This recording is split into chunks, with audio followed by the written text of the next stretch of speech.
listening to the Joe Kamo Show. Real sports, real talk.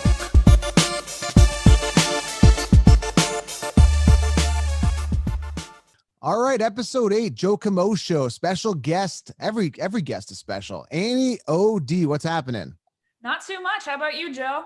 I'm doing great. So I've had some pretty big names. Chris Johnson really didn't need an introduction. When I go on shows, I got to kind of introduce myself still. Even though millions of downloads in and big on Instagram, not that I'm tooting my own horn, I'm trying to stay humble here, but I always introduce myself. So a lot of people may not know you. So I'm just going to let you describe yourself. Who are you and what do you do? Who am I? Well, like you said, I'm Annie O'Donnell. I'm a sports content creator, podcaster, TikToker, now, whatever label you want to throw on there. But I talk sports for a living. I make fun videos, and that's pretty much it. I'm based out of New York City, and it's my day-to-day life. Yeah, I found you fascinating because you're very outspoken. And I think a lot of people these days are kind of afraid to kind of show their face out there. And they're almost kind of shy. And I like you because you're very out there. Again, we need to see more we'll get into this, but I need to see more females out there doing this. And that's one thing that kind of caught my attention when I saw your profile. Yeah, that was honestly, it was one of the things that held me back from starting my journey in sports for the longest time was a fear of being myself. And I've always been very opinionated when it comes to sports. I grew up with 4 brothers, no sisters. So in order to get my voice heard, you got to speak louder sometimes. But that's honestly, it's what's made me, I think, successful for the most part. And so far in this journey is I don't really keep to an agenda because I don't have to, for one, but I keep it real. I say what's on my mind. People can disagree if they want to. Sometimes they do, sometimes they don't, but regardless, you're getting somebody that's true to their self. And that's my whole mantra is like, be kind of fearless and authentically myself. And it's worked for me so far. So I'm keeping it going while I can. Yeah, you're kind of describing myself here because I'm pretty fearless, as you can see with my content. And the problem is, and it's like, I heard Joe Rogan, all these people talk, well, he kind of talks about the mainstream and all that stuff. It's so non-authentic when you look at mainstream news. It's like when the news anchor looks at the other news anchor, hey, Cheryl, hey, Barbara, how are you? How are the kids today? And it's so fake and non-authentic. And I want to bring that authenticism, if that's even a word, authenticness to this podcast. And I'm not really, I wasn't an English major. Actually, English was one of my better subjects, but that's besides the fact. I just want to bring the realness to this show and bring people like yourself to the show as well, so that we can kind of, take over together and show people that you can be yourself online. You don't have to have a huge network and a production to produce real raw content. And again, I saw that with your show. So that was something that was fascinating with me. That's why I asked you on. I appreciate you being on. I don't want to tap into sports that you're not into. So what main sports do you know and understand? Because I'm a football guy. If you ask me about who the starting pitcher for the Dodgers is, I don't even know if the Dodgers are even a team right now. I'm just so out of the football loop. I couldn't even, I'm being honest, like I couldn't even tell you anything. I grew up following the Blue Jays growing up in Canada, but what sports are you into so we don't go out of that realm? Well, big baseball fan. I'm a huge Dodgers fan, so it's funny that you bring that up. Grew up in a big hockey family, so always love talking hockey. I love all 4 major professional sports, and I want to if we have time, I want to pick your brain a little bit. I know you're an MMA boxing guy, and I got really into boxing when I moved to New York. Put on the gloves for the first time and hit the boxing gym, and it's been my saving grace ever since. Right. And I was very upfront about that on my podcast. When I remember the first fight, I was very nervous to even touch boxing for so long because it's something totally new for me. But I remember it was the second Andy Ruiz and Anthony Joshua fight where I kind of opened. I was like, listen, I'm still learning this, but these are some of my observations from that fight. And I actually had a boxer, one of my friends from the boxing gym on my show, and I'm interviewing him. I prepared so hard for that because it was a sport that I didn't know. Right. And just asking good questions. So would honestly love to pick your brain about that. But yeah, the 4 major professional sports, but hockey and baseball are probably my favorites. Yeah, I mean, maybe you got to get me caught up on baseball because again, I'm completely out of that baseball loop. I have no idea what's going on. I grew up I could probably tell you the 92 Blue Jays. That's as far as I remember. 93, because I watched that World Series growing up. That was very, very interesting for me, for the Toronto area when the Jays won the series in 92, 93. That's as far as I go with baseball knowledge. I tried to get back into it. It's just so hard because there's just so many games. I tried fantasy baseball probably like in 2012 or 13 or something like that. And I just couldn't get into it because there's just so many games, right? Like it's hard Right. to, like, one day would pass or 2 days would pass. I'm like, oh crap, man, my players already played. I got to swap out my pitcher. Like, are you kidding me right now? I couldn't keep up with. That's why I love fantasy football so much, is because it's 1 week. I have all week to prep for it. And sometimes it's like, I'm so busy. I almost missed the loop on that. So yeah, I mean, Exactly. I can't get back into baseball. If I got to focus on MMA and football for me. Fantasy baseball is one of those things where I tried it once, like you, never again. Like you said, fantasy football, you set your lineup once for the week, you check it, you're good. I've done fantasy hockey, less games, but still you kind of have to pay a little bit more attention. You can't really do a once a week thing. As far as fantasy sports go, like football is definitely the easiest to play. But I mean, people that are nuts about baseball love fantasy baseball. So I'm not knocking it by that means and by that regard. And people learn a lot about the game that way. But not my thing either.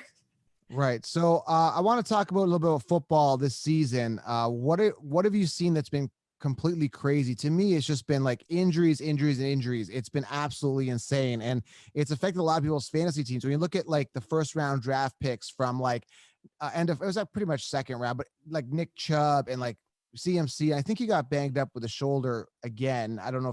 I just saw that on Twitter. Yeah. Yeah, so he's banged up again. And then Saquon Barkley had Michael Thomas banged up. Devontae Adams was banged up. He's come back now. It's been a disaster. So has that affected your fantasy teams? And what do you think of all these injuries? Has 2020 in general just been crazy, like from what you're seeing as well? I had Saquon Barkley and Devontae Adams on my team. So week 2 was not great for me. I am somehow, by the grace of God, I will be 7-2 after tonight in one league, by which I have no idea how I am. It's one of those things where you look at the score and you're just like, okay, like I'll take the win. But yeah, it's honestly like that week 2 really felt, it was kind of one of those things where you heard a lot of talk of people thinking, well, did COVID have any impact on this? Did no preseason have an impact? And for me, like injuries are one of those things, like, I mean, you're an athlete, they're bound to happen. Freak plays happen, bad turn, you turn on your foot wrong, something like that. And I feel like it was just one of those things where it's just typical 2020 where all these big names get hurt that one week. And it's been, because this is the first, there hasn't been a pause for the NFL, at least, there's knock on wood with a few bye weeks hitting there with COVID cases. But, with baseball being delayed, basketball, you had the pause, hockey, you had the pause, and football was able to it was during the off season that COVID happened. So everyone's been anticipating this, and we've got the first kind of full season where sure, there's differences without fans and fans in some arenas, but for the most part, it kind of gives you that sense of normalcy again in your household. So I'm sure we're in for more surprises in 2020 as far as football goes, but so far it's been entertaining and I'm glad it's back. Yeah, I mean, it's been a crazy season, crazy year all around. And I don't know how you felt, but when I heard the news about Kobe Bryant this year, it feels like ages ago already. It was kind of like that September 11th when that happened, right? It's kind of like, where were you when it happened? And it's like, when I heard that was probably the most shocking news I've ever heard in sports when it comes to a sports related death. Did that kind of shock you as well, big time, when you heard that? Out of the as a Southern California native and a diehard Lakers fan, I idolized Kobe Bryant growing up. And it was one of those things where you're in sports media, you're in content, and someone asked me one day, who's your dream interview? And without a beat, I said Kobe Bryant. And it was back later in 2019, someone asked me that. The news is kind of just blindsiding. You look at a guy like Kobe and you just see him as invincible, this hardworking guy who, his life after basketball, he was able to, show players that, hey, like your life and your career don't end once you stop playing ball. He's a guy so many people looked up to and just related to, I believe, just because he had that Mamba mentality that could be so transferable into any aspect of life. And just such a devastating loss. And I still, like, there's times where I have to remind myself that he's not here, just because I think part of that's because I've never met him in person. So it's not like he was here. He was always kind of like I don't know what the word for it is, but he was always like a spirit. He was always just kind of there. The omnipresence of, it was like he was like an omnipresent household name that everybody knew. And it was just such a huge shock to everybody. Exactly. And you kind of see, just like months, like I remember early that basketball season, he and Gigi were going to games and sitting courtside, and every chance you get, the camera panned over and they're talking the game. And it's still surreal. And it's hard to believe we're coming up on a year, in a couple months, but it's just surreal. You look back at those clips and it's heartbreaking that they're both gone. Yeah, the fact that he was so young, and you look at a guy like that's, you think that he's in the best shape of his life, and then you hear that news. I mean, you expect, I hate to say this, but Alex Trebek, like I think he died of cancer, did he not? So yeah, you kind of expect that a little bit more. It softens the blow because he's such a household name. Trebek, you grew up. I wasn't a big Jeopardy fan because I had no idea what they were talking about. Same. I'm just not that smart. If it doesn't include an inning or a period or a halftime, I did not focus on it. So, so when you're looking at Alex Trebek, it sucks. Like, holy crap. It's like losing like Bob Barker. I think he's still alive. Like, if he goes, I mean, it's still, Bob Barker is a big name, Price is Right. But yeah, when Kobe went, it was just like, wow, it's just kind of like you just run into a brick wall. So yeah, 2020 has just been absolutely insane. And it's just weird how it just continues on with the injuries, because I've seen injuries in seasons, but this is just like on another level. We saw Kyle Allen in week 9 this past week that passed. I mean, he broke his ankle and fractured his leg. We saw Dak Prescott go down. Zeke's just underperforming. He had a hamstring. I think it's now he's not hurt. Yeah. Wait, forget that. No, he actually did have a hamstring going into this week, but I meant to say Saquon Barkley. So yeah, it's just been insane with injuries. I don't know. I'm just kind of at a loss for words, and I just hope that we make it to the end of this year and just put this behind us and kind of move forward without anything catastrophic happening from now until New Year's Eve. You know what I mean? I'm pretending to knock on wood. Yes, yeah. Absolutely. And then, there's obviously the conversation of like when sports are going to have, the NBA is in talks of when they're going to happen. Baseball's figuring out if they're going to start on time. Same with hockey. Like, it's hard to believe that, like, we want to see an end to this. We want to see whether it's COVID, whether it's just the weird year that 2020 has been. And I think at this point, we're all just kind of taking it in stride. And for a lot of us, like, I know in California, no one's allowed to go to games yet. So we're wondering and thinking, when's the next time we're going to watch our teams play?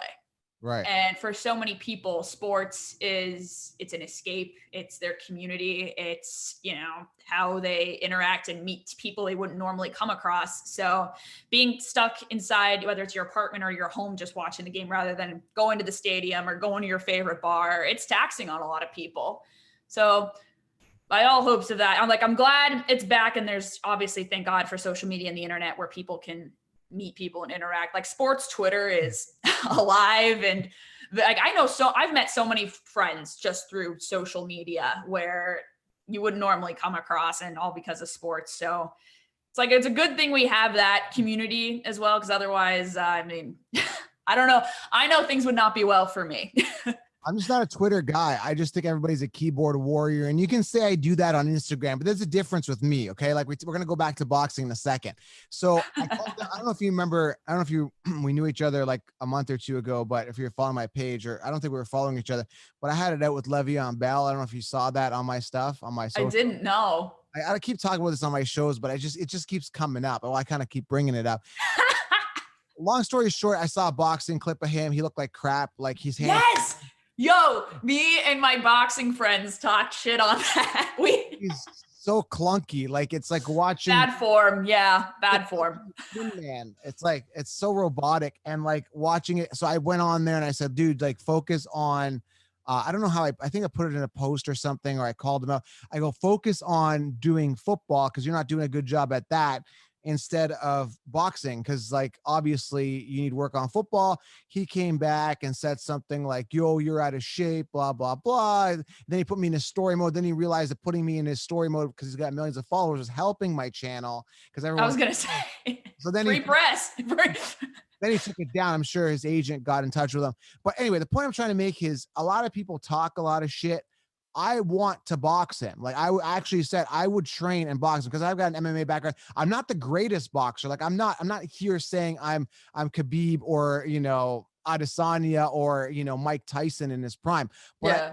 I can hold my own. And I think because from what I've seen, the way he moves, I destroy him. So the point I'm trying to make is I kind of avoid Twitter. There's just so many keyboard warriors that I would smash in a fight. And I just can't get Twitter going. So I kind of pioneered the fantasy community on Instagram. It's kind of my home. I branched out to TikTok. I'm good on podcasting and YouTube. I dabble in Twitter, but I just think that everybody is a tough guy on Twitter. And I just kind of ignore the noise out there. Do you find there's a lot of noise on that platform? Absolutely. Oh my God. For one, I do want to, before I answer that question, I need to ask, who's better on mitts, Stephen A or Le'Veon Bell? Oh man, it's got to be Le'Veon Bell. I'll say Stephen A looked terrible. Like part of that, which there's this Instagram account called Boxing Shame where it's just because listen, I am all for people like getting in shape. Boxing is a great way to work out, great cardio workout, you know, relieved a lot of anxiety and stress for me during a very stressful time. I'm all for that. However, like whenever I talk to people, I'm like, look, if you're going to take up boxing, if you're going to go into a gym, get a trainer and get someone to teach you that knows what they're doing. And I'm watching Boxing Shame. Sorry, I'm just watching Boxing Shame. Isn't it? Oh, it's the best. They don't have enough followers. They only got 2,400 followers, right? There needs to be more. I know. It's a hidden gem. This guy is training this guy with those water noodles. Yeah. and the hits that he's hitting with like a hammer fist to the side. It looks like back slapping. I've never seen this in my, actually, this is my new, I'm going to follow this page now. Boxing Shame. It's my new thing now. The best is when you see like ones that look like dance moves. Like people are it's just like rapid, like, which combinations are fine. Like I'm fine with doing those, but like, you're not going to get anything out of just like all the they try to be like Floyd Mayweather, where it's just like the fast, quick hand movements. And you're just like, okay, let's work our way up to that. But the funny thing is, you can't really blame so much the athletes. It's more the trainers that are. Oh, absolutely. Oh, it's 100% the trainer. Yeah. I mean, especially if someone doesn't know what they're doing, if they're new, they don't know they're doing it wrong. And I'm going to literally spend the entire day watching all these clips and getting a good laugh. There's some fun stuff. Stephen A is on there, but going back to your original question, Twitter's a lot of noise, and there's times where like I'll be on there a little bit and, you know, interacting with people. There's a community for every sport on there, which is why, I try to stay involved. But if sometimes I'll find myself on there too much and you just feel drained and you're overwhelmed, and so many, like you said, so many opinions out there, and you're just like, a lot of negativity too. So there's times where you just have to step away. And plus, maybe this is, you said I'd say it like it is. I'm going to say it. So many people, like, they have a personality on Twitter and then they leave Twitter and it's just kind of like nothing. Like you said, keyboard warriors, like they're good, like typing something, saying it out, but then you have an actual conversation with them and you're just like, yeah. Where was that? I don't want to give this guy any credit, or these guys, but there was this fantasy podcast. They had just up and coming. This was like 2 years ago. My brand is a lot bigger than it was back then, but I was still hacking attention. So they basically came out on Twitter talking bad about me because, in one of my posts, it is kind of funny. Like I kind of have the football and I'm holding, and you can kind of see my bicep in the image. So one guy tried to imitate me, making fun of me with the bicep. Obviously his bicep wasn't as nice as mine, but anyway, that's beside, take the narcissist. Not that it matters, but yeah, he didn't look as good. So he came out and did that. And back then I didn't take it personally, but I kind of took it. I'm like, dude, like, you don't, and I started making fun of him. So I saw him at a fantasy convention and we were in a line and I had seen his face. I didn't know him that much. And I think it was just two of his goons beside him. And the three of them were there and I knew they were behind me and they saw me and I kind of saw them from the corner of my eye. And I could see that they were talking a big game that they could punch me out and beat me up. But it was kind of like when they looked at me, they had their tail between their legs. I'm like, hey, what's up, guys? And then they're like, oh, hey. And then they were kind of nice and real person. And again, that's the problem with social media. It's like everybody's a dick and you think you can act like that. But in reality, when you see them, it doesn't work like that. You know what I mean? nah. Especially, I feel like while the internet's like a big community, I feel like the sports is very small and like people know people. And when you're like, there's people that have like burner accounts about other creators, which I was like, for one, that's just like living rent free, but like two, that you're wasting your time and your effort to troll or make fun of somebody else. And it's just like, yo, like worry about yourself, work on your own game, like rather than bringing down somebody else. That's a part of Twitter I really hate. Plus like the cancel culture kind of vibe there. I'm a big believer in, second chances and not all the time, but growth and, that you can change yourself as a person. And so many people on there are just looking to ruin people. And I don't vibe with it. So I try to keep my feed clean of that kind of negativity. For sure. I mean, I had a bunch of accounts and I still do where they come up. I won't even give them any publicity or any type of attention, but there was some accounts about me, but I think they've kind of faded off, but they always kind of pop up. They're like Counselor Fan 101. And it's like, I look at it, they have one post about me and they're imitating me and they do close-ups of my face. It's just, the hate is honestly real. And it's really weird because when you look at my brand, and I understand why you kind of hate me because I'm kind of like trash talking stuff, but if you really know me, I'm not really like that. But the reason I do it is because I have a chip on my shoulder from the mainstream consensus. And I won't name names, but there were some people from some of these 4-letter networks that I've met in real life and they're absolute dicks to me. And I can sense the arrogance and there's a lack of humility. And it was like, okay, who the hell are you coming out? But hey guys, wake up to reality. You can now create your own platform and become a personality. Just because you have a network backing you doesn't make you stronger than the other person. So that is why I have a chip on my shoulder, is because the white collar mainstream sheeps, which I call, I have basically, kind of tried to put me down. And that actually, what they don't realize is that actually makes me stronger. It fuels my fire. So I'm all about diversity. And, I want more women, to be on the forefront. I want more people. Like I'm a born Canadian, but my background is Assyrian, which is Middle Eastern. So yeah. I'm technically a brown dude and I'm okay with that. But it's like, I'm just not your typical white collar Ivy League. My dad made a phone call to the 4-letter network kind of guy. And I don't care, and I don't want to be that guy. So if I got a call from ESPN today and they said, Joe, here's $1 million, we want you to be on our show, I would probably not do it because I would rather do what I'm doing, because I think the ceiling for what I'm about to do and what I'm about to do to the sports industry is much farther than a salary where they're going to limit what I say. And, you can't say this, you can't say that. Imagine if I worked for ESPN or another network and I said, hey man, Le'Veon Bell sucks, I would be fired probably on day one. So again, I want to create this platform kind of the same way Joe Rogan did. And you can call me the Joe Rogan of sports. That's fine. I'm not copying him, but I want to create a similar thing where it's free talking, it's sports related, and more people can, grow. And I want people to grow. Really. I love hearing that, because that's honestly what I did with my brand. Was I went to school for sports marketing, thought I wanted to work for a sports team for the longest time, and did internships. And I realized I didn't want to do that. Went out into the real world, always knew I wanted to either be in sports in some capacity, and whether it was working for a team or something. And my time at my job it did end. And when I was trying to figure out, what I wanted to do, I was interviewing. I tried to go back into like, oh, maybe I'll get in with an organization route, but I knew I didn't want to do that.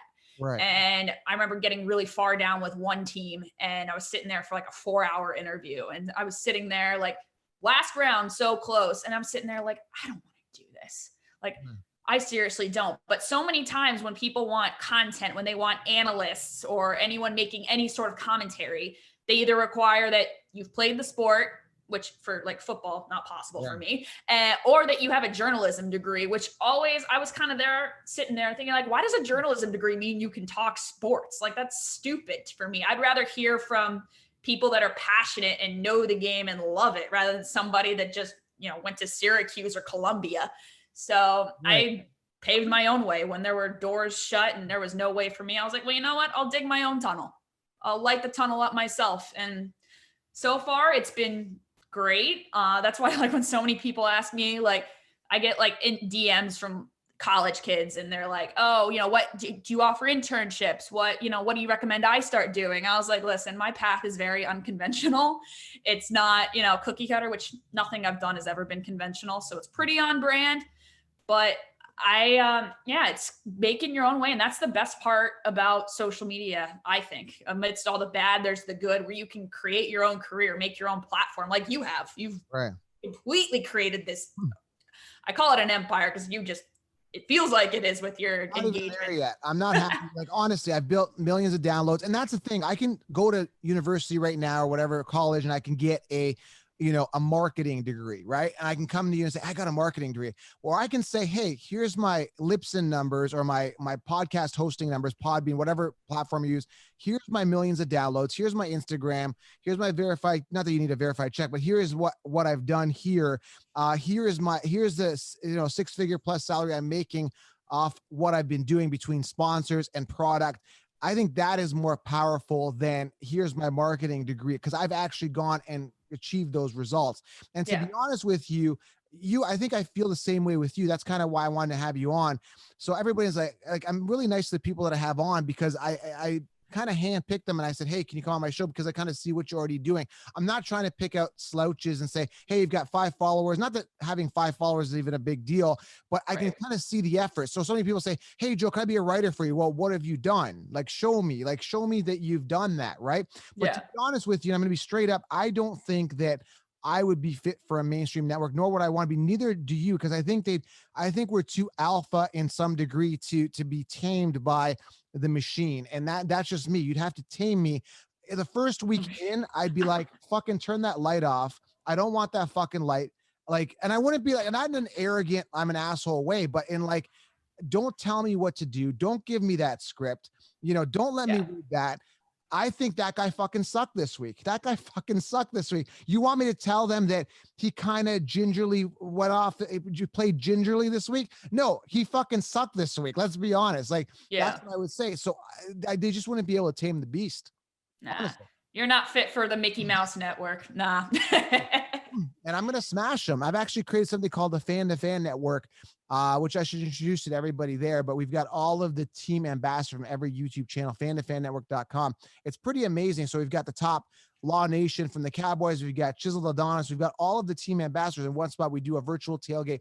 It's an amazing community we've created, and it's growing fast. So I'm creating an empire with Fan to Fan, with the Joe Kamo Show, with the Counselor brand.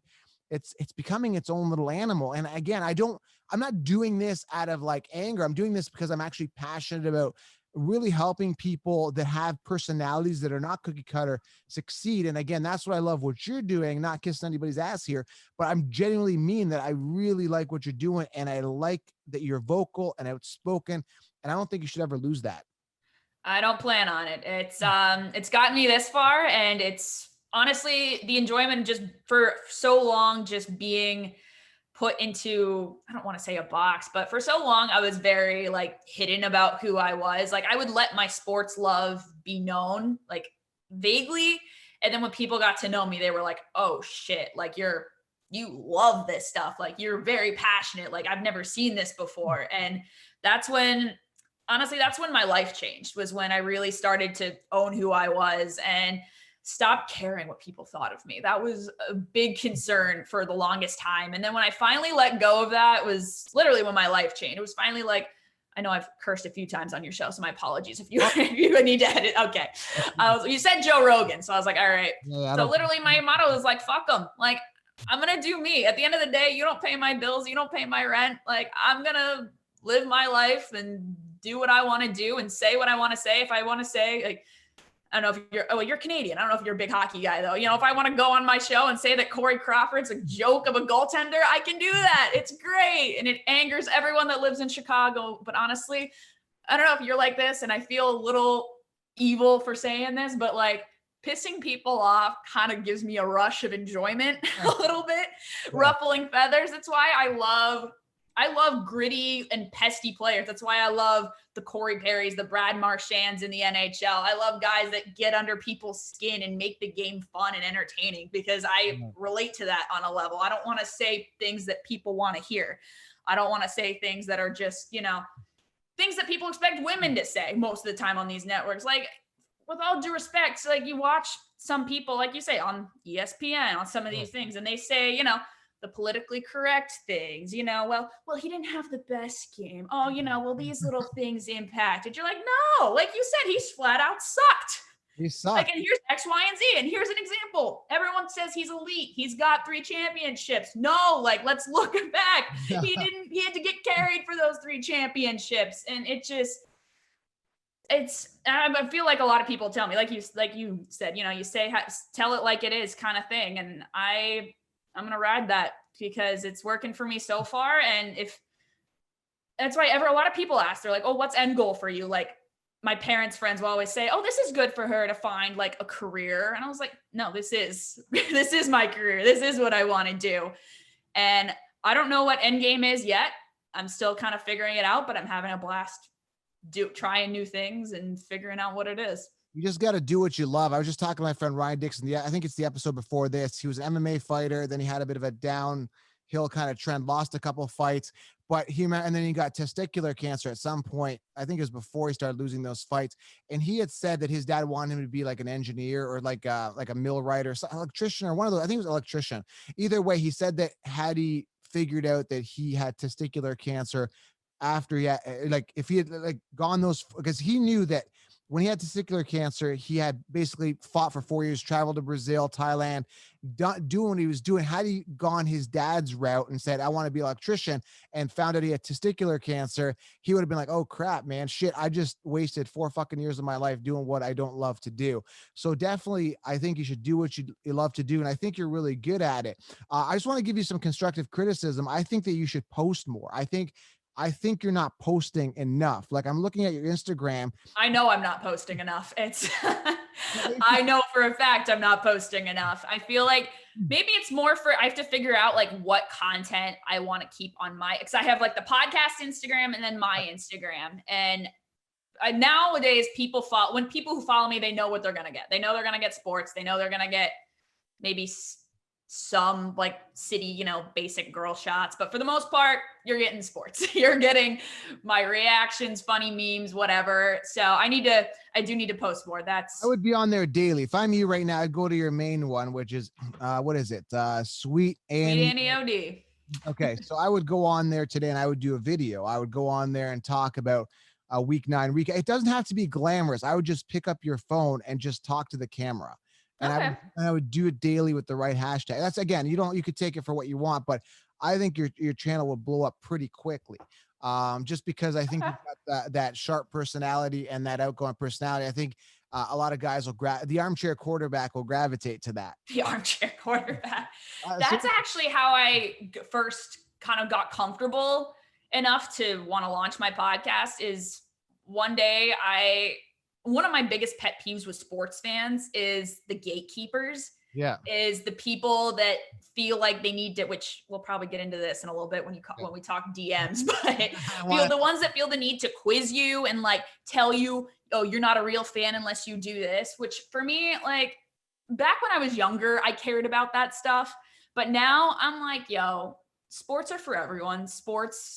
There's no barrier to entry. Like if you like a sport, if you want to get into it, by all means, like do so. I'm not going to stop you. No team is paying fans to gatekeep and test who's a true fan. So I hopped on there and I ranted. I literally turned on the camera, ranted for a minute, and it was terrifying, but it was so liberating. And from there, like just I was like, I had the idea of a podcast for a little bit. And then after that happened, I said, let's give it one more try. At that point, I was unemployed.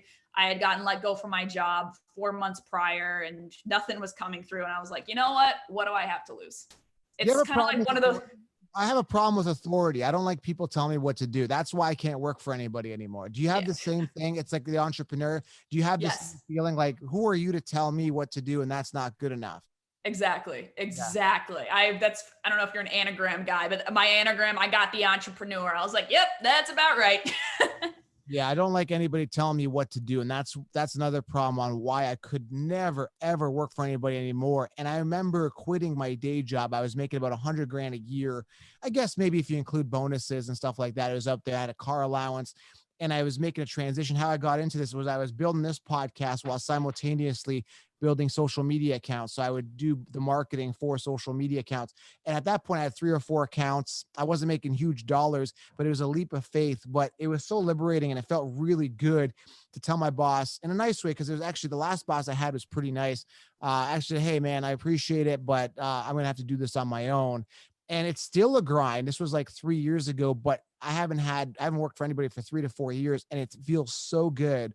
It's unbelievable. And that's my mission, is because I hate seeing people, and I don't know your whole situation, but people like yourself working for somebody when there's so much talent there. And that's one of the main reasons why I'm building Fan to Fan. I want everybody to monetize their following to a point where they're like 6-7 figures and they're doing what they do and not having to go to a college or a university or having your dad call a 4-letter network to get you in, because I think there's so much untapped, raw, natural talent in sports broadcasting that's just not out there yet. You talk about, jobs in previous, there's nothing worse. You said something about wasting 3 to 4 years, the MMA fighter wasting 3 to 4 years of his life. And I got to tell you, it's a certain type of pain and just anguish knowing you're waking up every day and not doing what you were brought on this earth to do. It killed me. It drained me. So it was honestly like a sign from the universe. I got lots of condolences after I was let go from my job due to cost cutting, but I was miserable. It felt like freedom in a sense. And to be honest, from there, I was like, I don't want to go back into an office. I don't want to do a 9-to-5 type deal. I wasn't in sports specifically, but it was just, I talk about it so much and I get kind of emotional thinking about it, but it's just kind of like where you were and where I am now, just like a year and a half later. Like you said, there's untapped talent and potential out there. Like I was sitting there, like plugging things into an Excel sheet and being told constantly I wasn't good enough, smart enough, wasn't working hard enough. And for me, that's very hard to hear, because when I love what I'm doing, I am the hardest worker there is. I will check all my boxes. I will make sure I'm putting 110% into it. So for me to not do that, I really got to hate it. That's the Concheapsis telling you that their opinion doesn't matter, right? It's just like exactly. And that's exactly. And but the thing is, like, when you're told it for so long, and when people think that, people have these assumptions about you and things, you start to believe it once you're told it over and over again, no matter what. That's why I hit the boxing gym so much during that time. It was the one time of my day that I was happy. And it was the one time of my day I could control something in my life rather than have the inconsistencies of a boss that I won't say anything. I won't legally say anything, but just not a good situation. It makes me, that's why anyone that's in a situation where they know that the job is not bringing them joy, if it's just a paycheck, I was like, I get it, especially if you have a family and kids to feed, but at the end of the day, it's your happiness. You have one life to live. So if you know, like, you're not meant to have a boss, if you know that you want to do your own thing, like I always tell people, I was like, go for it. Yeah. I don't want to spend, we could be here for 4 hours talking about how many bad bosses I had, the arrogance. Literally. And the thing is, like, man, it was just terrible. I won't even get into that. But going back to boxing, I bought an Echo bike. It's a Rogue Echo Airdyne bike. It's awesome for interval training. I've got one of those speed bag, not a speed bag. It's on a pole and you hit it. It's one of those. Yeah. Back to you. I'm hitting that. It's amazing because it's like it really works your timing and coordination. I've got a heavy bag and I've got kind of a home gym now. And I usually we're supposed to do our show today, you and I at 1. I'm like, you know what? I can't. I got to try to get it in the morning because I really, from 1 to 3, I kind of use that time slot to hit the bag, and it feels so good, and it lets off any type of frustrations that you have in your life. And I think everybody should be focused on their physical fitness as well. And without physical fitness, and if I wasn't doing that, I don't think I'd be on the top of my game trying to do this, because it takes a lot of energy to try to book these interviews, do the actual, I'm right now, as of right now, I could pay somebody, but I choose just to, bank that money. But until this thing blows up even more, but literally it's like the editing, the production, I'm the talent. I got to bring the talent in. I'm doing everything in one shot, and it takes a lot of mental energy to do that. And you probably know that as well. It's a lot. And you talk the way you talk about, physical fitness. For me, like, that's crucial. I don't feel productive if I haven't worked out. Like, if I try to do a rest day, just relax the muscles, because I find if I get overworked, then I have to take like a few days off. But I need to be working out 4 to 5 days a week at least. Otherwise, like, I just feel sluggish. I feel like my ideas and my content isn't that great at that point. Like, it's so important to take care of yourself, whether it's, mental health, physical health. I've had to take care of my physical health since I was in my teens, which, at the time it kind of sucked, especially with, when you're a kid, I feel like you can get away with like eating what you want and having those fun foods. Yeah, I wasn't able to do that, but I'm grateful for it now because I know how to take care of myself. I know what foods and what exercises are best for me to perform the best. I know if I have any kind of sugar in the morning, like the rest of the day, I'm just sluggish and lazy and I don't want to do anything. So I definitely keep it clean for the most part, as far as, nutrition. And yeah, I mean, like you said, you want to have that 1 to 3 time, and it's important to reserve that for yourself. Like, I know going for, I live right near Central Park, going for a run helps me clear my head. I go before I record or plan a podcast because it kind of helps me run through the ideas in my head, whether I'm talking to myself on my run, which I do that a lot. But it's, you got to do those little things. It's those little things people don't think help your content, especially with quarantine right now, or COVID, where people think like locking themselves in will make them productive. Everyone's working from home. And you're like, no, you gotta release those endorphins. You gotta get yourself moving, because it's important to take care of yourself. How is New York right now? I heard it's a bit of a ghost town. I mean, you were obviously probably there when it was before pre-COVID. How is it now? Is it like a ghost town? Is it lacking tourists? I heard that it's kind of gone down to the shitter, that town, that city. March and April were definitely dead. There's no way around it.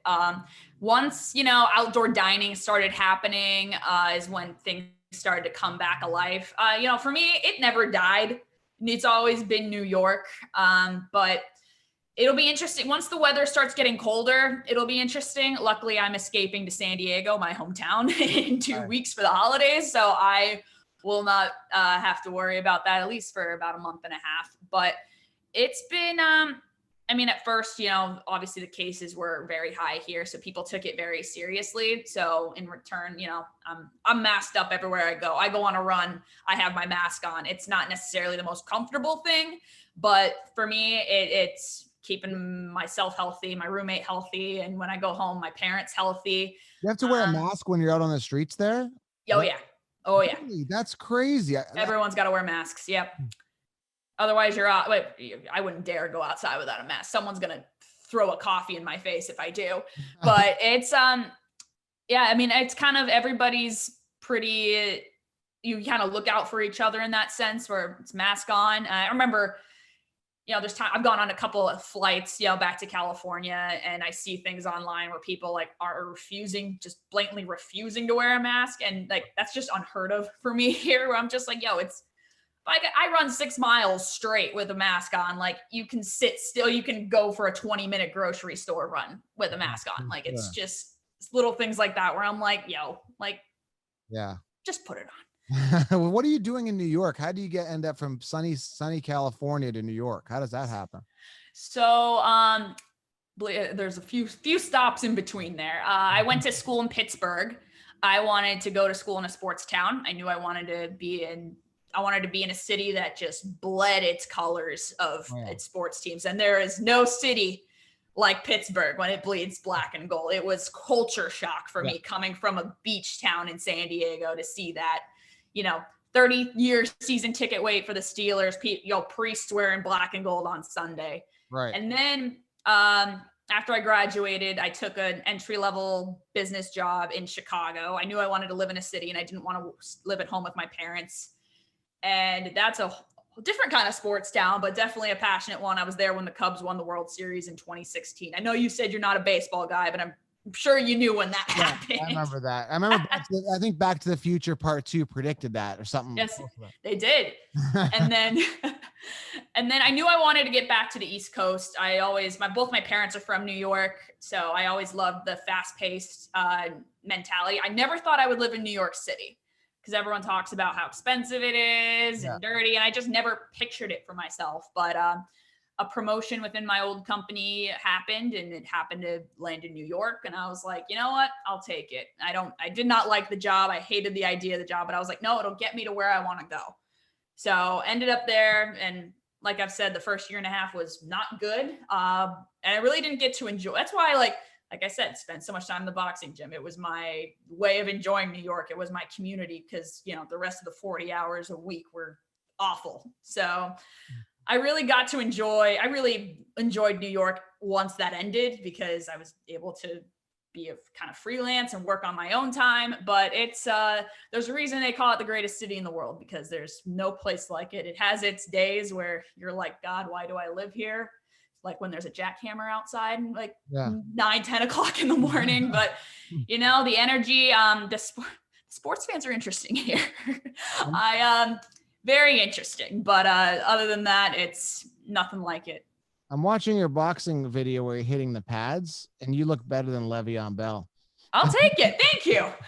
That's not my normal trainer. So GloveWorks is like a weird kind of workout where they do long combinations, which I don't like personally.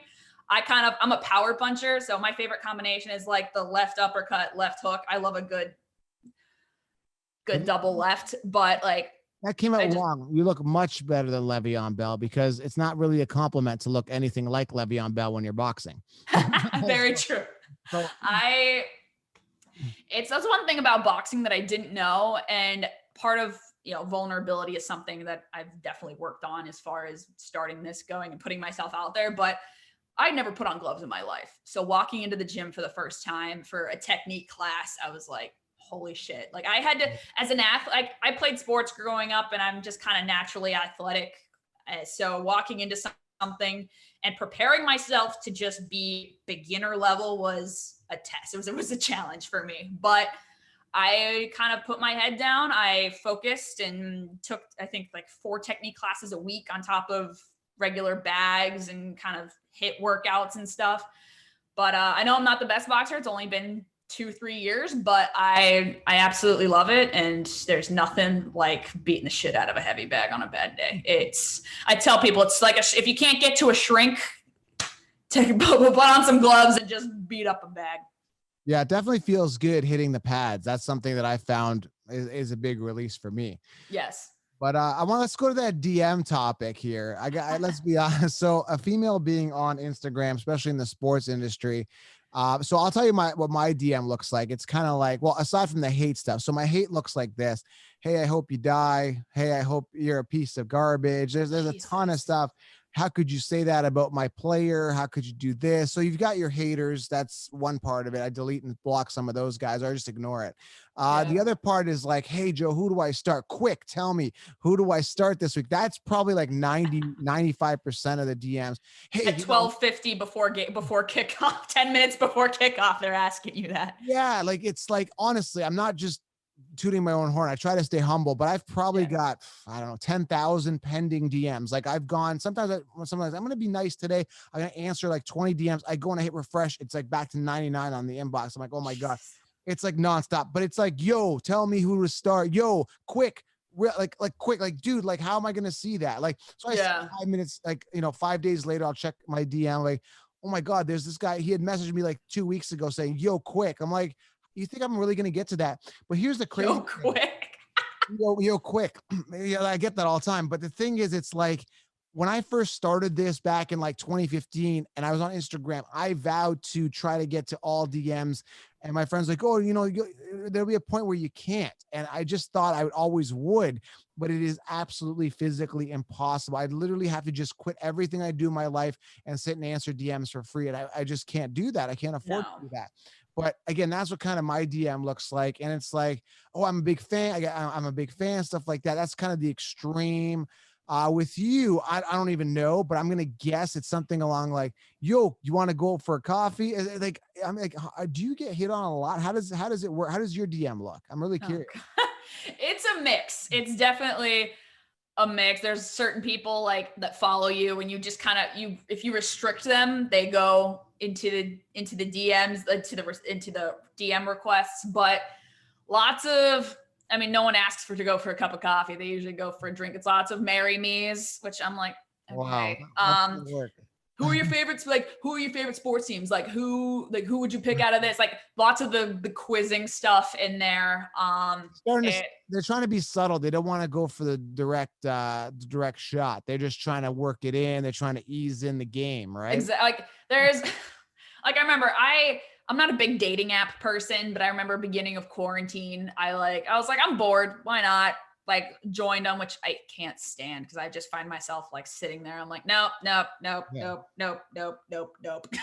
But one guy, like, literally right out of the gate, because I said, I like sports. I had a few pictures of me in jerseys, and they're like, ranked top 10 wide receivers in the 2020 NFL draft. I'm like, what happened to hello? Like, how are you?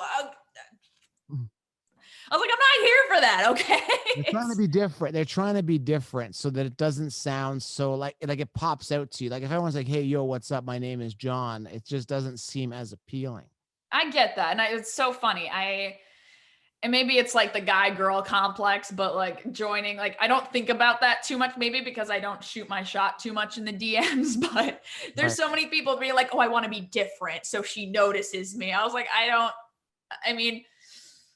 to think, like, what would be different enough for me to notice? I really don't know. It's That's a good question. So what would I have to do in the DM to get your attention? Have you reply back?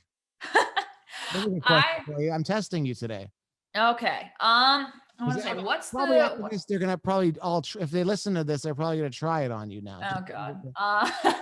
I would say honestly, anytime someone messages me about like a compliment about the podcast, anytime someone asks for any advice as far as starting something or doing anything, I always try.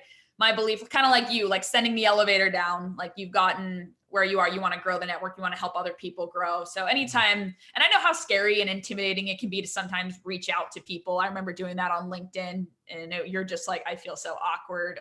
Which I hate LinkedIn DMs. I hate LinkedIn. Yes. It's not even real. It's like, no. Hey man, I started a new marketing agency. You can be the first of the 5% of the people that did X amount. And they give me all these analytics and statistics and you can be the first one. How does that sound to you? I'm like, dude, that's not even a personal, like, that's not even my name. Yeah, like, exactly. Hello, dear sir. I'm like, my least favorite is when you have like a CEO or like VP post something about hard work or like a just really generic story. And then you have all the ass kissers underneath in the comments, like, you're so great. Oh, our great leader. Oh, I'm like, oh God. It's so fake. It's so fake. And it's like, I remember when I lost my job, I had friends at my old company that like a lot of people reached out to me, and then there's some that didn't, but they would creep my LinkedIn profile like every month to see where I was and what I was doing. I was like, yo, you got my number. Like, we're friends on Facebook. Just shoot me a message. See, like, yo, what are you up to these days? Like, I'd rather have that than get a notification that you viewed my profile. Like, it's so stupid. So like donkey carrot type mentality. I was at this one company I was with, and I don't want to talk bad about this company because I particularly like this company, but they did the employee of the month thing, and what the Oh God. employee of the month would get. And there's like 30 people in the company. It was a manufacturing company. So you have the front office and the back shop, and they'd all come together at the front of the office. And then the employee of the month was awarded by whoever the top three owners would think is that employee of the month, right? Predicated on work ethic, how many sales they got, how many pieces they produced in this back shop, whatever. There's this criteria, this fake criteria they come up with. And what you would get is basically a trophy for that month that sits on your desk, and you get a parking spot that's closest to the front door. But the only difference is like 5 feet between the parking spot that's from the front door to the other parking spot. It's like literally like 2 feet apart. So there really isn't a difference. But that's kind of that's the way you felt like if you worked there, you probably felt like really good that you're employee of the month. I worked there for like a year. I never got employee of the month, and I was okay with it. Right. It Yeah. was not a big deal, but it's funny how fake and some of these corporate people are. It's just a really, really, really fake society that we live in. I'm not an ass kisser either. I've never been a teacher's pet, like, which I remember my mom telling me in elementary school. She's like, "Oh, you got to butter up the teacher a little bit." I was like, "No, not gonna do that. Why would I do that? Like, no, like why? No."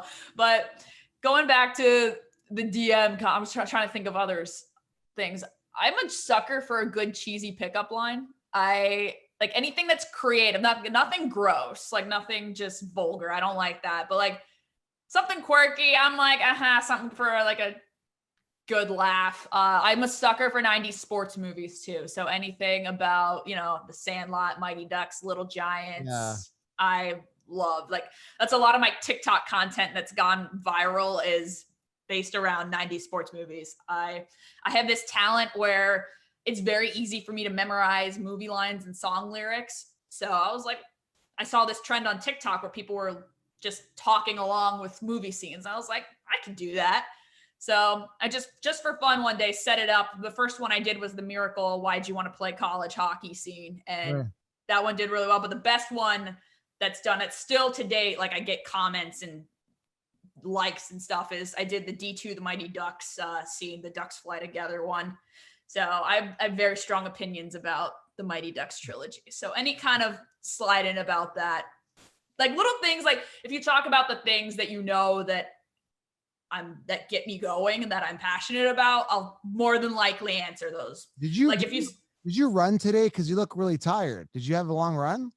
I don't know, is that a comment? I was like, I look tired.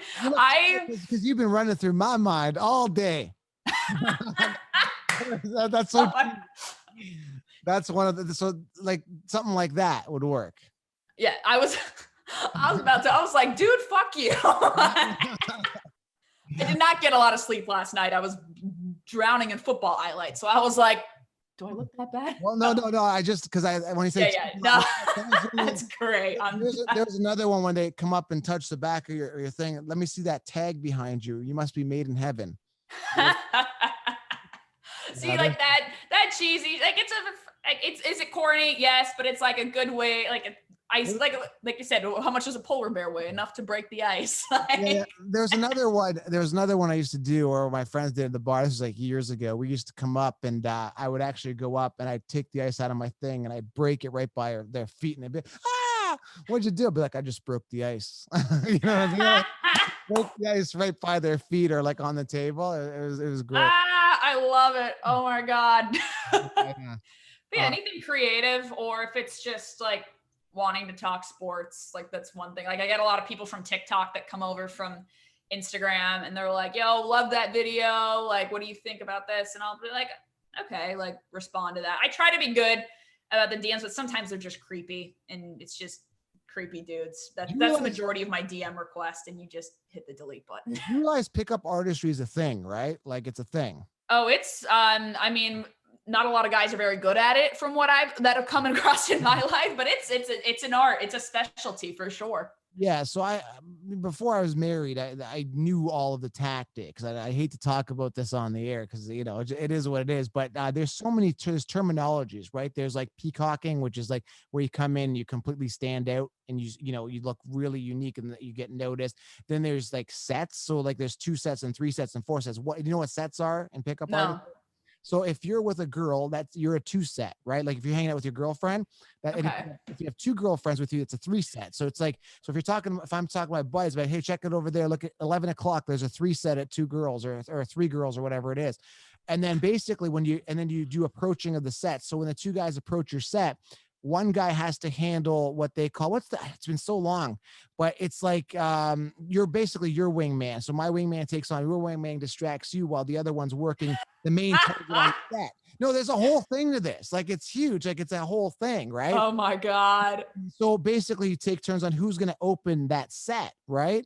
And then if you had a guy in the set, you got to determine if that guy is part of the set as a friend or part, or, it's crazy. And then if you walk in with a girl, it's called social proofing. So you're displaying higher value to the other thing. It's a whole thing, man. My God. You should be aware of this. Y'all really go into this like battlefield.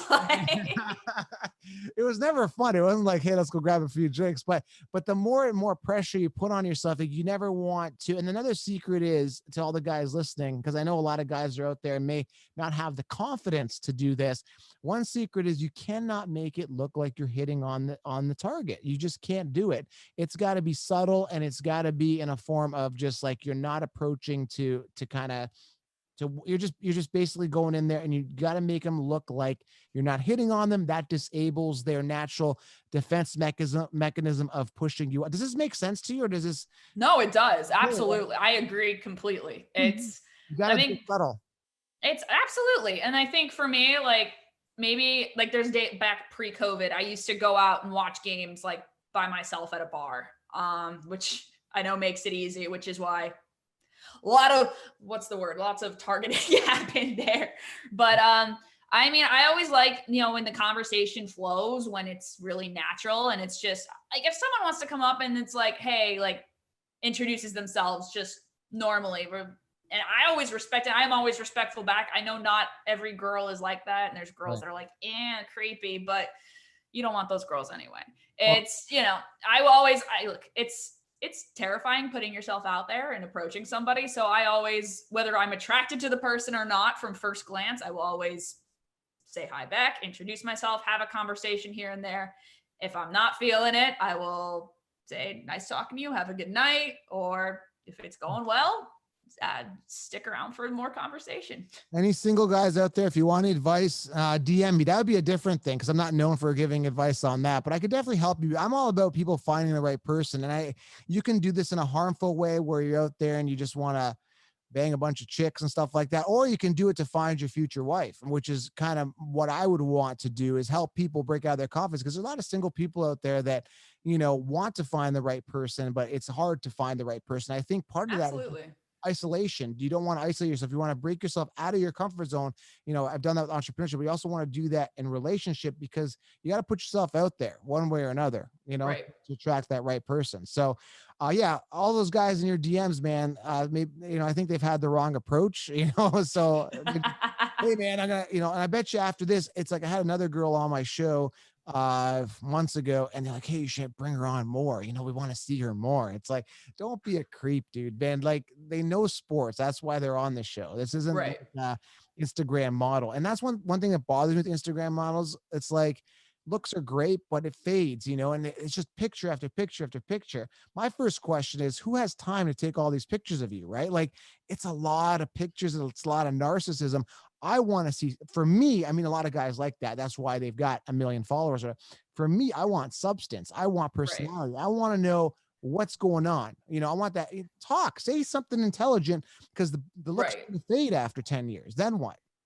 Exactly. And I'm 27 right now and single, about to be 28, but like single still. And like right now, it's like, I'm very busy with, I feel like there's so many excuses for being single, and I might be pulling them out right now, but there's so many, like, just with content wise and all I've got going on, it's just very time consuming. Like, I was just thinking about it last night, where when I watch football on Sundays now, I'm working. I'm like sitting there trying to make sure I have my notes in order. I'm getting clips together, highlighting, editing videos. Like, watching football is not it's watching football is relaxing for me. I love watching it, but it's not like just leisurely, like chilling on the couch a lot of the time. So I don't know if that's the most appealing thing, but also like there's just been weird comments when I've gone on dates just because I like sports and I can talk sports.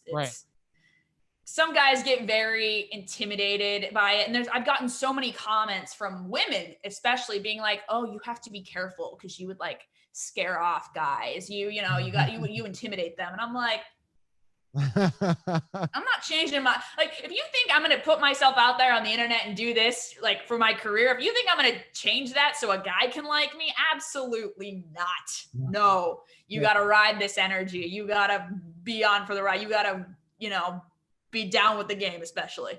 Exactly. Literally speaking, it's football. Got to watch the game, right? You got to get into it. Exactly. Now, could you see yourself with somebody who's not into sport? Can you imagine being with someone who's just not into sports? Is that even viable for someone like you?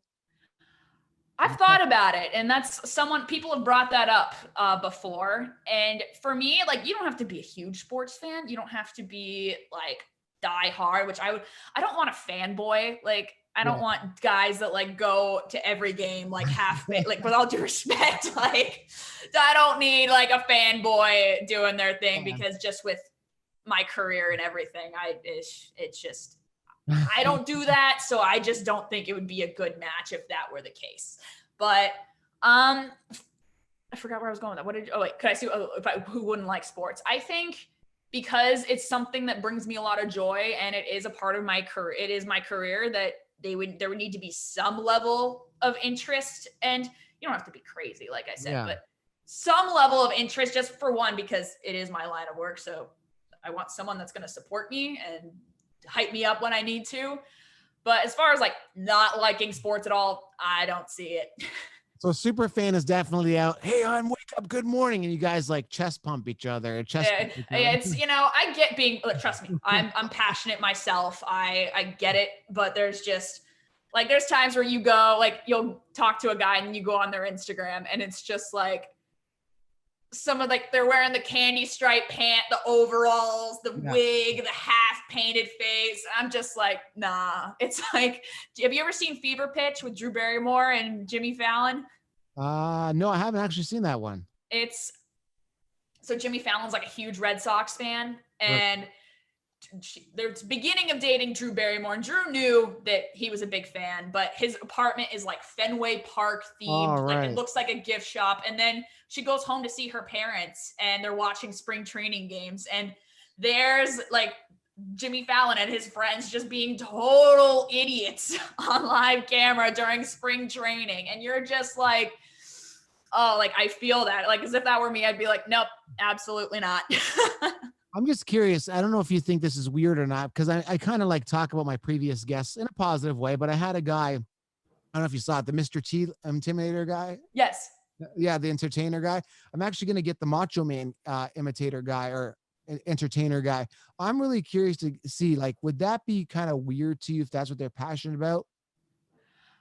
I mean, for me, that's a tough question because it's such a rare thing to have a guy dressed like a personality 24/7. Would that be kind of weird? Maybe it'd be weird for probably like 90% of people, I would think, or women. I think for me, just because I want to get to know a person like for who they are and not for who they're imitating, that would be weird for me. Like I want that personal connection. I'm very like, if I'm not, I gotta be fully invested. I'm a person where I need to be fully invested. I need to be all in on you in order for me to want to lock it down and do something serious. So Mr. T is out right now for you. Yeah, I would, if there's no point where the chains come off, then I don't, for me personally, it's just, I don't think so. I was trying to play matchmaker for a second and I'm just joking. He's actually a nice guy. He's out in Tennessee, so that would be a bit of a long distance thing, but I'm putting everybody on the spot here now. No, I love it. This has been fun. So that's one thing, like sports shows, they usually do the usual song and dance. People ask the same questions. No one's asked really about my my relationships, my DMs. So this has been fun. Can we be fake for 5 seconds? I want to do what a typical sports show if it was fake for 1 second. Okay. Let me try. Let me get some music here. Ready? Hear that? You can hear the music? It's working? Yes. All right. Welcome to the sports show. We've got Annie OD on the show today. I was just out there and I was watching this report today where this thing came out and Zeke Elliott's not performing.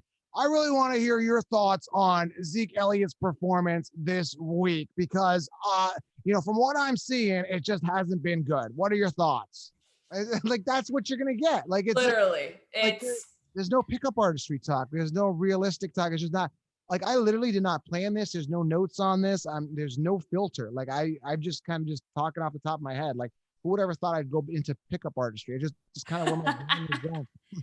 Well, and part of it's like, when you listen to a sports podcast, you know what you're getting. You know you're getting that content. But I always try to like tie it into when I have guests on. I always try to tie it into some way personal where you get to know the person as they are, whether it's, everyone asks me, how'd you get into sports? Oh, well, you're a girl from Southern California. How does that work? Why do you like this team? And it's just like, if you listen to the trailer of my podcast, you know the answer to all those questions, but it's refreshing. That's why like going on these shows is fun. And, I don't talk about, what I look for in guys and like relationships and stuff like that. It's something new. And it's, because there's so many podcasts out there that do the same song and dance. And they're just afraid like, to ask questions. Like, they're just afraid. They're afraid. Yeah. So I got to ask, so they probably wouldn't ask this, but like, is there like a stigma or what's the word? Do you feel that being a female in this industry, you're kind of at a disadvantage? Do you feel that, like the energy from people? Do people feel that just because you're a woman that, okay, well, she doesn't know more than me? Like kind of how you were saying with some guys, they think, oh, if I date her, she can't outdo me. Is this a constant energy and a feeling you get from people daily or no? Yes. I would say at least from one person daily. It's this constant, I feel like for women, it's this constant feeling that you have to prove yourself and to prove you know what you're talking about. And at first I felt that a long time, like when I was younger, I did. But then as I got older and when I started the show, and because that was one of my biggest fears, it's like someone's going to listen and think I don't know what I'm talking about. Because you see what people say about the ESPN, people, how many people say Stephen A and Max, which granted, some of their topics I would have to agree are a little fetched out there, even though they probably don't write all their own stuff and pick their positions, but that's beside the point. So many people, they still show up to work every day. They still come in and say what they want, they still have jobs. So I was like, you know what? I know my credentials. I know what I'm talking about. I've put in the work, and I always try to be an open book in that regard too. And I think so many times that women have that wall where they're like, oh, I constantly need to like put up a front. I constantly need to be on the ball. Whereas for me, if I don't know something, if I'm new, I'm not afraid to ask questions. I am not afraid. I'm constantly a student. You're never going to know everything. And I think a lot of people, even the keyboard warriors, even the guys that think they know everything, they don't know everything. And I think it's important to kind of keep yourself grounded in that and say, never turn your nose up to anything and kind of say, all right, teach me about this. Like, why do you think that? Being inquisitive, I think is the right word. But constantly, show your interest. And I honestly think that that's really helped me. And also, some women have asked for like, oh, how do you like kind of hold your own in a group full of men, in an industry full of men? I was like, I don't take shit. Like I stand in my position. Like I don't back down. When someone challenges me, I'm like, oh, okay. I'm not like, oh, okay. Like, sorry, I don't know anything. I'm like, no, square up. Let's go. Like, speak with confidence. Like, if it's the fake it till you make it kind of thing. If you're not confident, if you're still shy and intimidated, like act like you're not. Right. It's that big dick energy. I always say, I love the big dick energy kind of thing. Like act like you've got the biggest pair of balls in the gym. Like, own it. Don't be arrogant. Don't be, act like you're better than everybody, but know who the hell you are. But it takes a certain guy to approach you now. So a timid guy probably wouldn't do too well with you. You need not at all. No, that's why they get weeded out very quickly. There you go. So there's a filter. See, I know how it works. I know your type of personality. You need a bit of an alpha that's similar to you. I know the game, but that's besides the fact. But I think there is like a total judgment thing. Like for me, I don't tell people my age too much because a guy that's maybe a year older or 2 years or 10 years older will say, oh, I know more than that guy. So it's not necessarily that it's a female thing, but I think it's just a general, demographic, age, sex. It could be anything, right? Right. That says, well, that guy's like that. I won't take advice from that guy. But I really need to break the mold with people. And I want more people to get out there that aren't your typical white collar, I won't name names, Field Yates, Matthew Berry type looking guys, like, like if it was survival of the fittest, I don't think those guys would win versus the counselor. I could assure you that, but it's not like that. We are judged by a place of power and stuff like that. So it is what it is. So yeah, I mean, I had a lot of fun today. Is there anything else you want to talk about or anything else you want to say to the listeners? And I was gonna say, no, this has been awesome. And I honestly not what when you said Joe Rogan style, I was like, oh God, are we just gonna go back? Is there gonna be, was literally not sure what to expect, but this has been so much fun. And I'm very excited to keep listening and see what you do with this new show. I don't know what I'm doing with it. I have no idea. When I was you don't need to know. You'll figure it. When I was going to talk to you, I'm like, what do we talk about? I don't really know her. So what you guys saw here is like, I don't know you. Like it just kind of just flowed and it was an open discussion. And that's one thing I've been good at. Like, I'm not the best athlete. I'm not good at math. I'm not good at a lot of things, right? I don't know how to play an instrument. I started playing piano as a kid. But anyway, besides the fact I'm not good at a lot of things, but one thing I was good at was the gift of gab and just talking and just holding a good conversation and building rapport with people. And that's probably because I had a good sales background. And I don't know what it is. And just being in the bar scene, I was a bouncer for a couple of years. And it's like so many people didn't know this about me. And I just felt that like just doing the fantasy show was very limiting because anytime I tried to break out of it, like I would talk about anything. I talk about like something that was complete like video games or something like that. And they'd be like, Joe, get back to fantasy. Like, I just didn't want that. People are there to get information. They're there to get their waiver wire pickups and their top 10 lists and all that information. I just felt that I had to start a new show. And it's been hard for me because I'm used to the millions of downloads over the past couple of years. And I'm used to that major audience. And now it's like the downloads aren't there here. So I'm actually putting this out on both the fantasy show and the other show so that it gets traction on both until people kind of jump over to the Joe Kamo show. No, that's awesome. I feel like, you shouldn't limit yourself, especially in like somewhere like sports. Like everybody's got their thing. Like people like fantasy. There's the sabermetrics analytical guys. There's, the mainstream debate kind of people. There's the historians. Like everyone's got their niche and hey, ride that niche, but also like you said, don't confine yourself, branch out and do other things. Like, despite me loving sports, like I've got other interests too. It's just, am I at the place where I want to start another show about them? Not yet, but it's, it's your career and you have that flexibility where you're your own boss. And if you want to start your own show about something else, you can. But like, just the stick to fantasy thing is stupid. I'm like, I get it. Fantasy is a huge part of sports, but it's not everything. I want to do kind of like a message of the day or something like that. Now I keep adding stuff to this show when I do it. One thing I want to get, if some of you guys can extract something out of this, is never back down. And I'll give you an example. Like athletes, so many people like kiss their ass. Oh my God, how could you say that about Le'Veon Bell? I had Mecole Hardman come on my post. I don't back down. When they message me, you talked about not backing down. I'm similar to athletes, like pro athletes. Like they'll say something like, "Oh, Joe, yeah, you're tough behind Instagram." I'm like, no, I'll box you. I don't care. I will. We're up. Let's go. I don't care. And then that's when you back down to me. I don't back down. Like, unless, a top 5 UFC fighter came out and wanted, that we got to be realistic here, but right. I'll take somebody else on because they're not professional fighters. They're probably great athletes. So to me, it's like, I just got to get my cardio up. I get my cardio up, I'll hang with them because I've got the foundation of martial arts behind me. Right. Yeah. I'll be fine against, unless he's like, 300-pound guy. And I mean, that's different, but let's, the point I'm trying to make is the point of this show is don't back down. There you go. There's our message. Oh, yeah.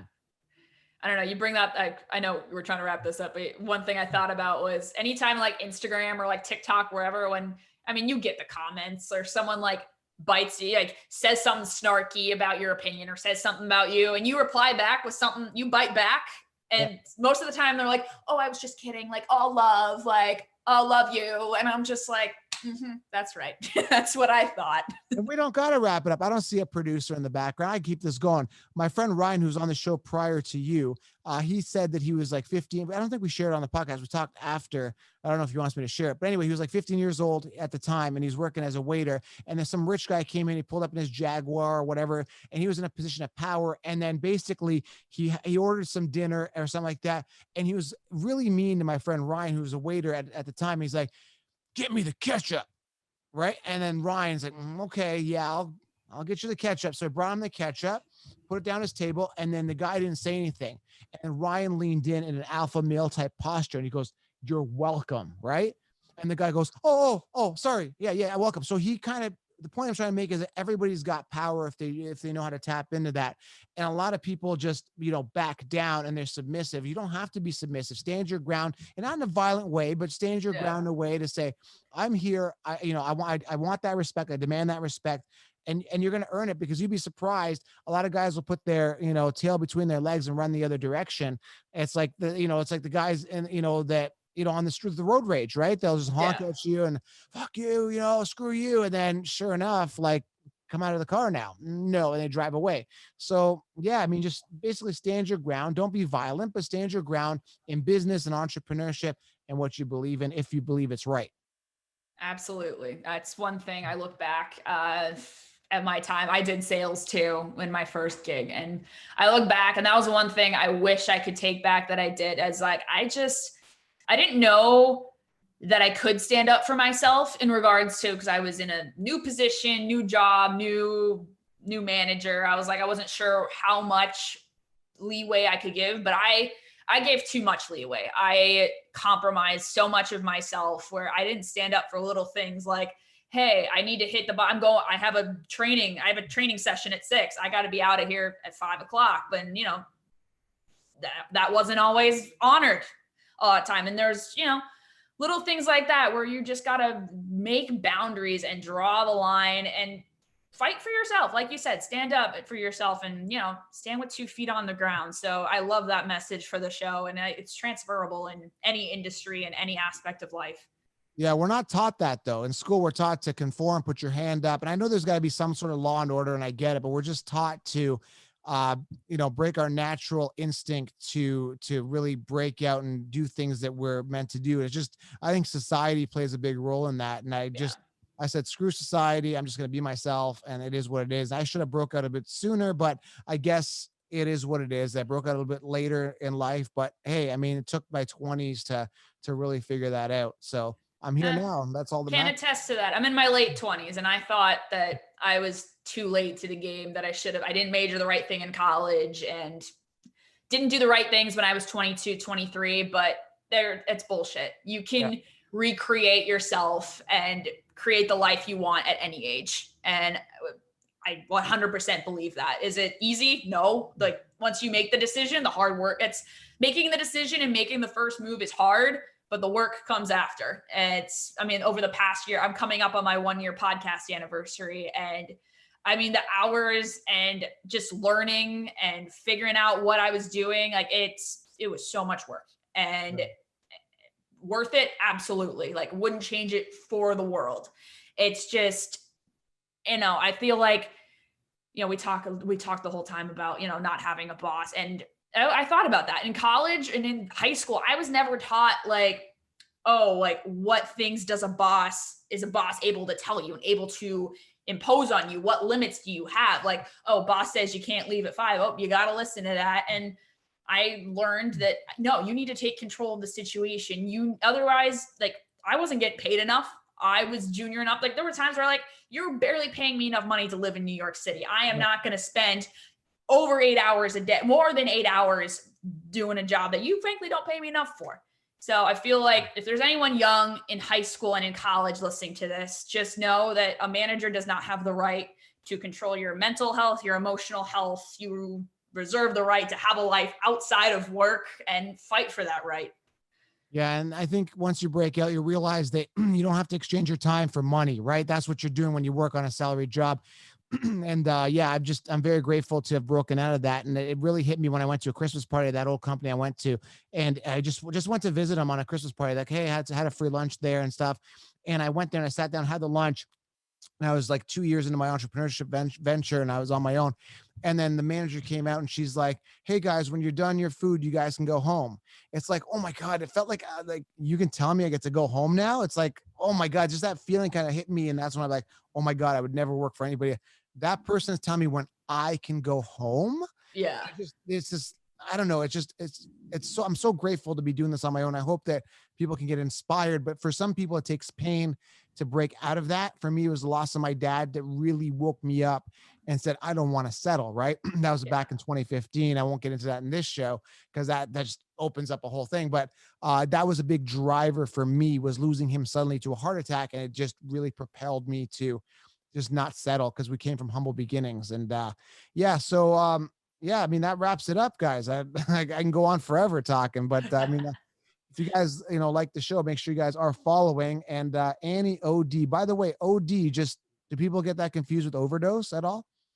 That was a concern of mine when I started, when I launched the podcast, but not really. So far, it's been very good. I was very concerned with, 2019 was when it launched. I try to be very cognizant and sensitive towards, triggers and things like that. But after a study amongst a few of my close colleagues and friends, everyone was like, no, go for it, like run with it. But no, OD has become a nickname. It's a nickname for me, and actually a few of my brothers are called OD by their teammates. They're all athletes. So although I'm getting the money and the brand from my OD. So I like to think I have majority stake. No, I think you should go, it's good because you could sports overdose, because some people so into sports. It actually shows that you could think of it. I thought of it as I'm ODing on sports. Like, this person's totally obsessed with sports. Yeah, exactly. That was the thought. So it just helps that my last name's O'Donnell. So it worked out naturally. And it was hard for me to come up with this show name. because I was going with Joseph Robert. Robert's my middle name, which was my dad's first name. It's also my middle name. So Joseph Robert, 2 first names. It wasn't as catchy. I think Joe Kamo Show just had a nicer ring to it. So yeah, I'm just going to ride the Joe Kamo Show, which is actually kind of it's actually my real last name, but it's just spelt differently. So people get confused. There's an H in there and stuff, but I just kind of condensed it, but it's really pronounced like kind of Joe Kamo. Yeah. So I'm riding. Rolls off the tongue. I love it. Joe Kamo Show. It just kind of flows. So yeah, it's not a tongue twister, just nice and easy. I like it. Yeah. Thank you. All right. So go post more. I want to see more videos. Okay. I will. I have to work on a flick one. Maybe I'll post that on my page too. All right, guys. We appreciate you guys being here. Annie OD, go follow her. Links are below. Thanks, everybody. Thank you, Joe. We're out.